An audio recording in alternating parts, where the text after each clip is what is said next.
Very good morning, students. In the last class, we have discussed about electromagnetic relays. In this class, we are going to learn a new chapter that is called apparatus protection. Okay, in a power system, the major components are the generator, transformer, transmission line, busbar, and motors. The motors may be synchronous motor or induction motor. So, as an engineer, we must provide a protection against various kinds of faults that may occur on a different kind of components. Okay. In this chapter, we are going to learn what are the different kind of faults that may occur on a specific component. Like if it is a generator, what are the fault may comes under the category of either mechanical or electrical. So what kind of protection that may be provided against each and every component. Okay. The very let I share my presentation with you.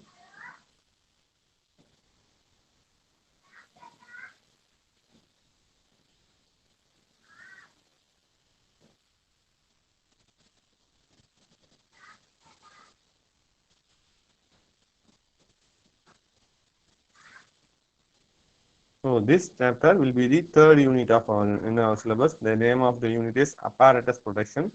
So we are start the very first topic is current transformer and potential transformer and their applications in protection schemes. This is the first. Okay.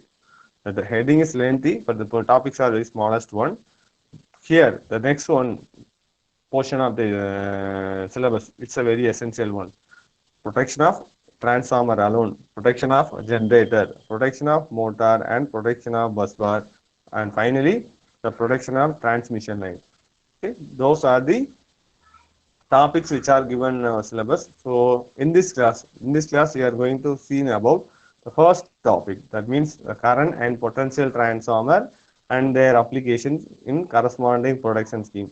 So before going to learn, we just recall about second unit, very first unit. We just learned what is the basic protection circuit. So a protection circuit consists of two components. One is called current transformer, another one is called voltage transformer. The voltage transformer is also called in the name of PT, potential transformer. So if you want to provide a protection against overcurrent protection, you have to measure the current in a corresponding transmission line with the aid of a current transformer. The current which can be measured with the aid of current transformer, the current transformer is connected in series with your line. Okay, like if you want to measure, you just provide a protection against power means you need two quantities, both voltage and current. For current alone, there is no need of voltage. It's an optional one. If you want to provide protection on power means we need a product of both voltage and current. So the voltage is also essential. So the voltage can be measured with the aid of voltage or potential transformer, which is get the primary which is connected with your high tension line, where the secondary is connected to your relay circuit. So the relay is already energized by DC power supply. When the quantity can exceed, the relay quantity can exceed, the relay will give a, the relay coil can be energized and the relay will give a corresponding signal to your circuit breaker and the circuit breaker will operate. So here the two transformers are plays a vital role, which is used to for a measurement of the high tension voltage and current. Those transformers are called in the name of instrumentation transformer. In general, we have to say transformer, that the transformer may, which is the power transformer, or they have to use in the term auto transformer alone. We have to learn the new term. It is called instrumentation transformer. Why it is called in the name of instrumentation transformer means it's like your meter. That's your moving coil ammeter, moving coil voltmeter, just like an instrument, a specially designed transformer which are used for the purpose of measurement of high voltage and high current. Okay, with the conjunction of low range instruments. So the transformer has two components, primary and secondary. Either let us consider it's a current. If you want to measure a purpose of current means the primary of current transformer may connected with the high tension line. The secondary of current transformer can be connected with some amount of some small range of meters that with the aid of that meters we can easily measure the with what's the current can pass through your high tension line.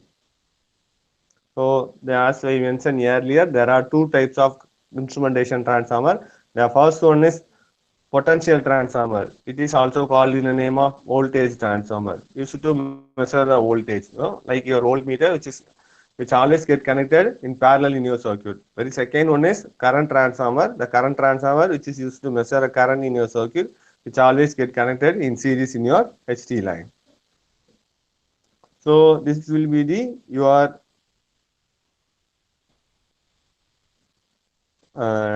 constructional diagram of your corresponding current transformer. The current transformer, the line which is want to measure the current can act as the primary. Okay, by mutual inductance, when you the current can flow through it creates a flux on your secondary, and when you the secondary is closed with the some short range of measuring in ammeter, the current can the high current can step down into the suitable value, and by the ratio we have to know the voltage ratio or current ratio E2 by E1, that is called EMF ratio, like N2 by N1, which is called turns ratio, I1 by I2, which is called current ratio.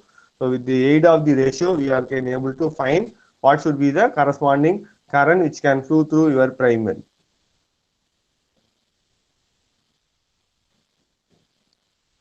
So it is consist of an iron core. The iron core will act as a primary and secondary, two secondary windings. So we can have a two options on your metering. One is for secondary. We are giving two different types of outputs. One is for metering, another one is for protection. For metering, we can have a 5 amps as an output. For protection, we can have a 1 amps as an output. What's the nature of your primary winding means the primary winding number of turns are very low. Okay, it may be in a form of thick, and those things are get connected in series with your line. So this is as the this primary has the rated actual carries the actual amount of current. That current can flow from the range of 10 amps to 3000 ampere or more. Okay, here you just find the current transformer which can be used in substation. So you can easily find. So it is like your ammeter which is can get connected series. So the transmission line in and a transmission line out also there.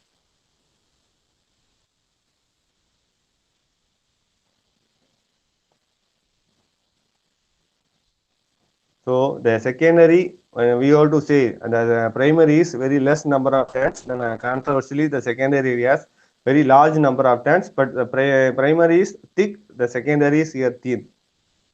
So it is connected across the current coil of indicating or metering instruments. The secondary current ratings are in the order of 5 amps as I mentioned earlier for metering purpose, for protection purpose 1 amps. If it is a static relay, then current rating should be 0.1 amps. Here we just want to remember two terms. One is called as ratio. As we are familiar in a transformer, you have to say the ratio. The ratio of primary current to the secondary current, it's called as transformation ratio of current transformer. The value should be in a higher value. Then we have to say one more term. That term is called as burden. That is the product of voltage and the current on secondary side.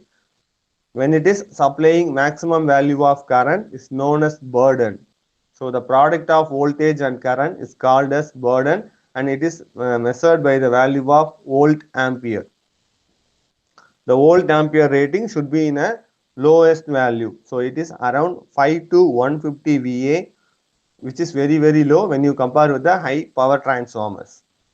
So here we have just learned two terms. One term is called as transformation ratio. The second term is called as burden.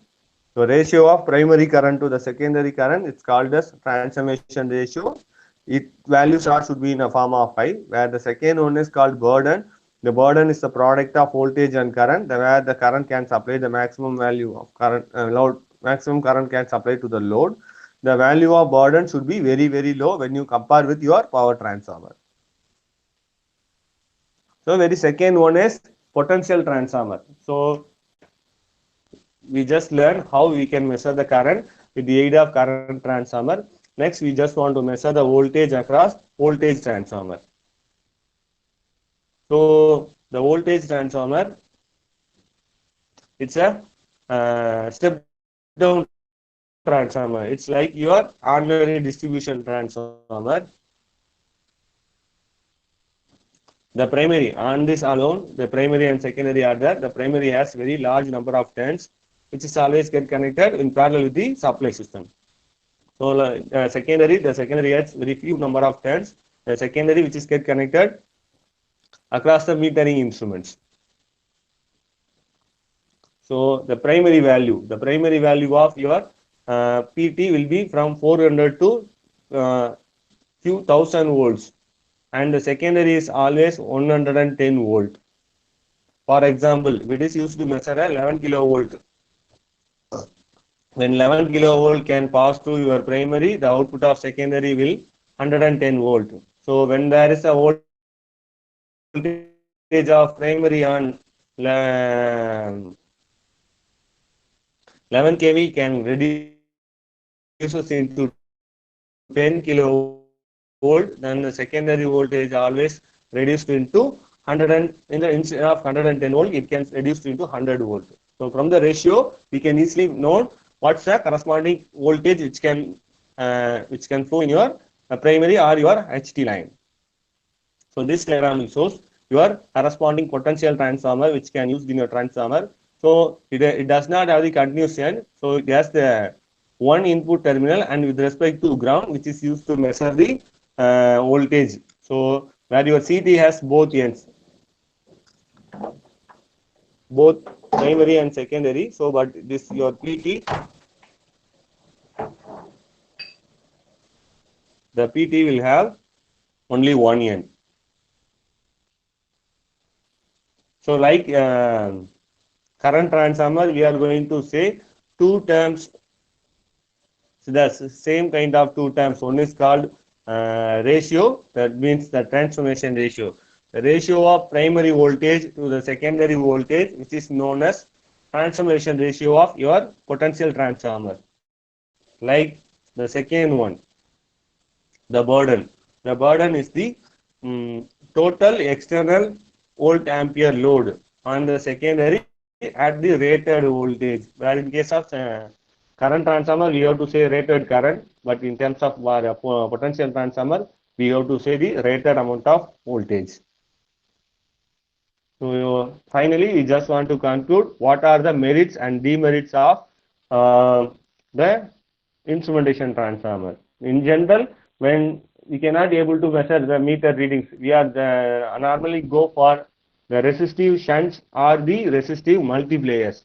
So by connecting the shunt or the multiplier, we can able to extend the ranges of the meter, corresponding meter. If you want to extend the range of a meter, I can connect the resistance. That resistance is called shunt. I just want to increase the rating of voltmeter, then I can include a resistance. That resistance is called multiplier. So in this instrumentation transformer, their reading does not depend on the value of their shunts value. So we can use moderate size of meters. So small size of meter, which is used to measure a very high value of current and voltage also. So the the current is around 5 amps and the secondary voltage is also 120 volts allowed maximum. So we can use the moderate size of instruments. So small size of instruments and meter which can reduces the savings in cost as well as replacement of damaged instruments, which is easier one, which is not a high cost one also.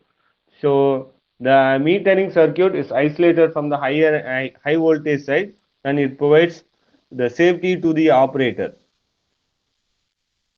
The consumption of power which is in the very lowest one.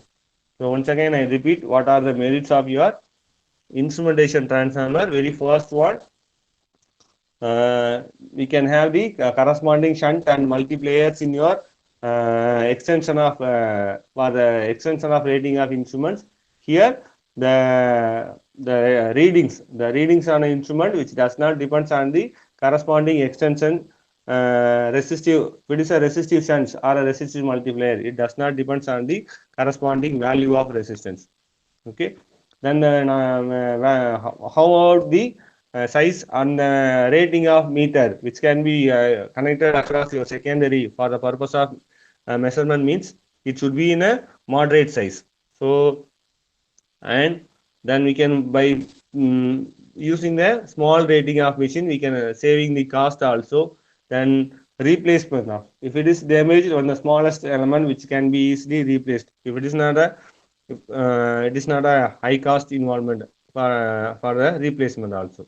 So high tension line which are can be isolated, and it can from the metering circuit, so it can provide a safety against the operator. Then the power consumption in your corresponding instrumentation transformers are is very low. So with this we can conclude here. On the next class we are going to learn the new chapter. Thank you.